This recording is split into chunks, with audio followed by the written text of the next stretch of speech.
Tonight,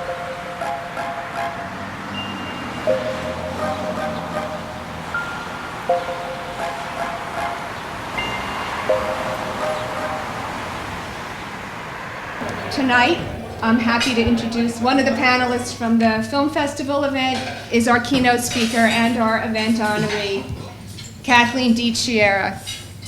Kathleen has devoted her life to feeding the hungry. She recently retired as the president and CEO of the Community Food Bank of New Jersey and Hillside. She started it 40 years ago in the back of her station wagon. And now they distribute 40 million pounds of food annually, which is amazing, I think.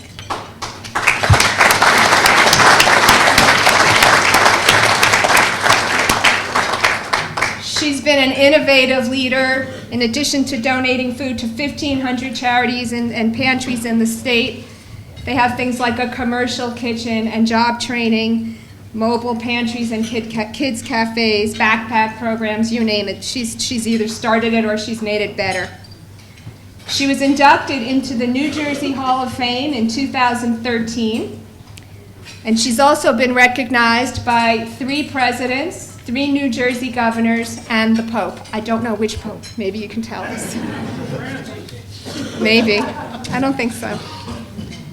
Kathleen once noted that she picked a cause that she probably would never see end in her lifetime, fighting hunger. But she added, I don't spend a lot of time thinking about the fact that it won't end. I think, what can I do today? What can I do now to make a difference? And I think that's the question we're all asking ourselves tonight by being here. And I know now, when she speaks and shares her thoughts with us, she'll inspire us to take action even beyond tonight. So please join me in giving her a warm welcome as she'll share her thoughts with us.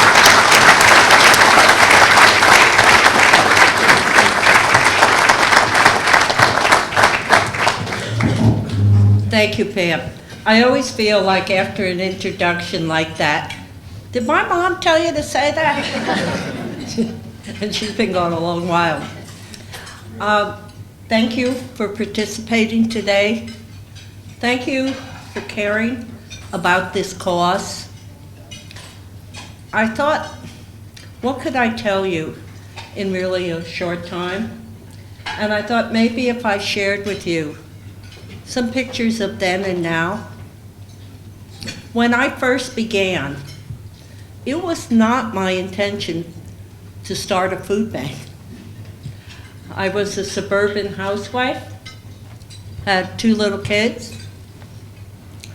but I was involved with some world hunger activities at the time, sending donations, being a spokesperson. And then one day I thought, wait a minute, where my feet are planted right now is part of the world. I wonder if there are people right nearby me who are going hungry. I did have some people tell me, you're new to Summit, we don't have hungry people here. And I'm sure there are other communities that may think the same thing. We did 40 years ago, even more now than then. When I first started, I began working with various houses of worship, getting people to look in their own communities, but also to share food in some of our more urban areas where there are higher rates of poverty. In the late 70s, I sat with a group of some of the major providers at that point in Newark. There were representatives from the Salvation Army, from Catholic Charities, from Council of Churches. And the question we struggled with was, how many legitimate times or emergencies can one family have in a year? And we really were thinking about emergency feeding. A house burned down, a major illness, a loss of a job. And it ended up that the number was 3. Not that any one of those groups would turn people away if they came back for 4, but it seemed like 3 emergencies would be what would impact any one family in a year. There aren't emergency pantries anymore, even though we call them that. They're supplementary feeding programs where people can't get through the month without help. At the time that I was beginning, there were a few soup kitchens throughout New Jersey.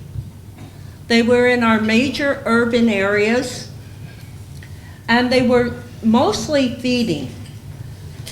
And on the street, alcoholic population and some people with mental illness. They were mainly rescue missions. Today, we have them in the cities, in the suburbs, in our rural areas, in Honoree County. It's just that they go by different names there. They don't call them soup kitchens. The program in Summit isn't called the soup kitchen. Even Tony's Kitchen is just such a lovely name. So that people seeking help don't have to feel embarrassed about it. And that's the thing that hasn't changed over the years. When I first started, I gave my home phone number out to Overlook Hospital, to our family service organization, the houses of worship, everywhere I could find.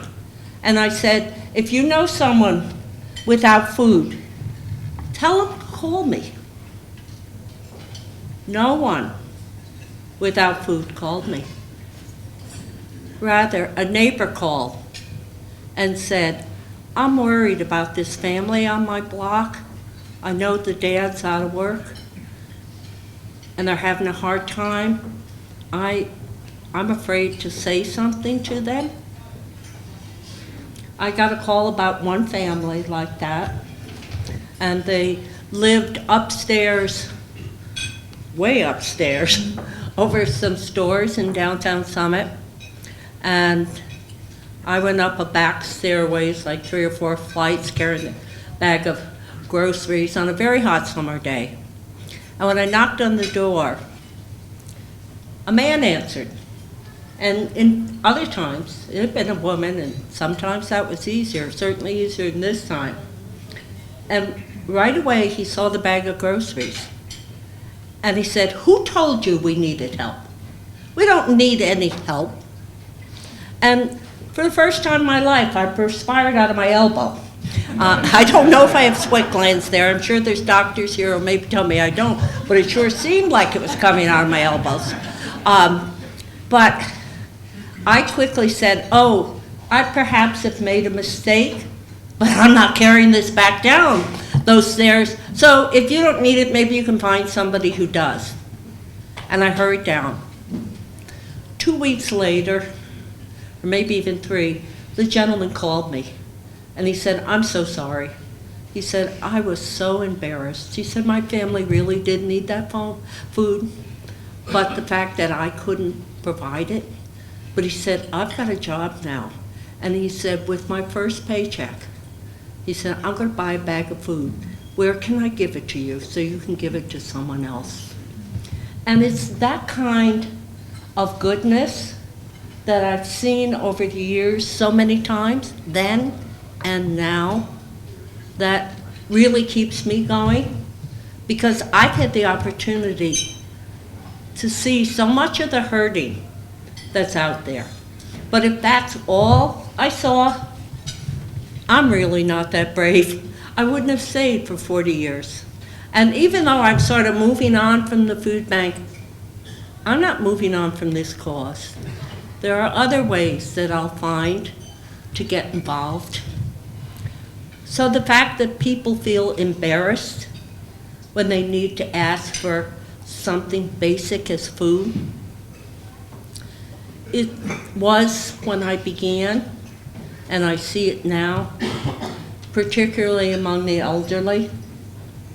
It's very hard for them to accept food. When I was starting, one of the first people that I brought food to was a woman in her 90s from Anguilla. And it took me, I don't know, 2 or 3 times just sort of stopping by to visit before I could get her to feel comfortable with me. And when that happened, again, I guess I did a lot of these things during the summer, but this was another August day, and she invited me in. She said, "Would you like a glass of currant juice from my garden?" And I felt like it was a real breakthrough. So of course I said yes. And when I went in, and she was sort of a hoarder and a lot of things around, but I sat down with her and she put this glass in front of me, and I realized her eyesight wasn't that good, so I could look past some of the things on the glass. But when she took a glass milk bottle out of the refrigerator, and currant juice was in it, but on top was this mold growing, and she took a spoon and spooned off the mold and then poured this currant juice for me. And I thought, I've got to drink it. And choked a little, but I drank it. And we started a friendship that I was able to bring her food. But I had my children dig up a garden for her, and she planted tomatoes and peppers to give to me so I could give to others. I do note that when I got home that night, I took out a little note paper and wrote to my husband, hairy mold, gray with green dots, just in case, you know. But Matilde taught me so much. She had so little, and one time she gave me a Sucrets container, and I don't even know if they're still around, but maybe you've seen them. And it was filled with pennies. And she said, "Use this for the children." She said, "I'm old. It's so hard to be hungry when you're little." And it is. And right now we have 1 in 5 children that go hungry. One of the food bank, and Pam, we've grown since the 40 million. We just closed our fiscal year, June 30th, and we're very close to 45 million pounds. So we're still growing. Thank you. Only with lots and lots of help. But we distribute to charities, to the soup kitchens, to the shelters, to the emergency pantries, to the daycare centers, senior programs. But every once in a while, someone will walk in. And one night when I was there, 2 years ago, it's about 7 o'clock at night, and his family walked in. And it was a husband and wife, and a little girl about 3, and a brand new infant. And they've been living in their car. The husband had been laid off from his job. The baby was born, and they didn't have health insurance. They lost their apartment, and they were going without a lot of food. They had food stamps, but that wasn't going far for them because that was all they had to spend. And I quickly put together a box of food, and on top of it, I put a big bunch of grapes that we happened to have in the cooler. And when I walked out back to the room where they were in, this little 3-year-old reached up, she grabbed the grapes, and she sat down so fast, she sat on my feet, and she began pushing the grapes into her mouth. Not because she didn't have manners or whatever else, because she hadn't eaten since the day before. This isn't some distant country. This is right here in our country, in our wonderful state, in our wonderful country. And I think most that I would want to say is probably a lot, but I'll stop before I do all that because it is something I care so deeply about. But hunger is a health issue, not just a social problem. And that's why it's so important that we have partners like this that are recognizing that it is more than just a social problem. And if there are those of you who want to get involved, perhaps because you feel it is the right thing to do, and I sure hope that's what you think, but if not, perhaps you recognize it as a smart thing to do. Because when little children grow up without the proper nutrition, they never reach their potential physically or mentally. And that costs us. When senior citizens end up multiple times in the hospital because they don't have access to adequate food, that costs us.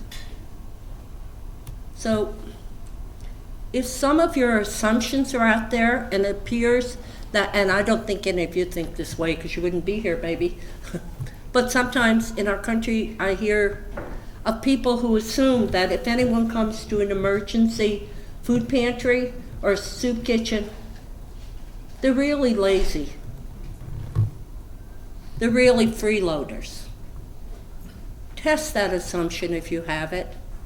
I won't tell you to get rid of it. Test it. Call me. I'll have you come and visit some of the places. And maybe you'd meet the veteran that I met last May at a soup kitchen in Newark with his family, with his wife and 2 little children, 2 or 3 years old. He had been in Afghanistan and Iraq. He was wounded, getting by in disability, and not getting by at all. And as he talked to me, he cried. And this was not someone that ever expected to sit and talk and cry. But he said they had 1 bag of rice in their house. And if there wasn't the soup kitchen to go to, that's all his family would have for the rest of the week. And there are others like him, people who have worked so hard at very low pay, and they can't get by. So I urge you to get involved. There doesn't, even though I've said, I may not be around to see the end of hunger, it doesn't have to be there. There are proven programs that are making a difference, and they are beyond just charity programs.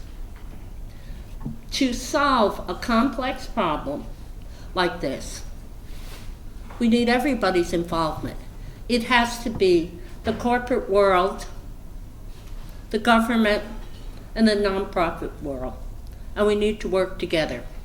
And we can make a huge difference for so many people.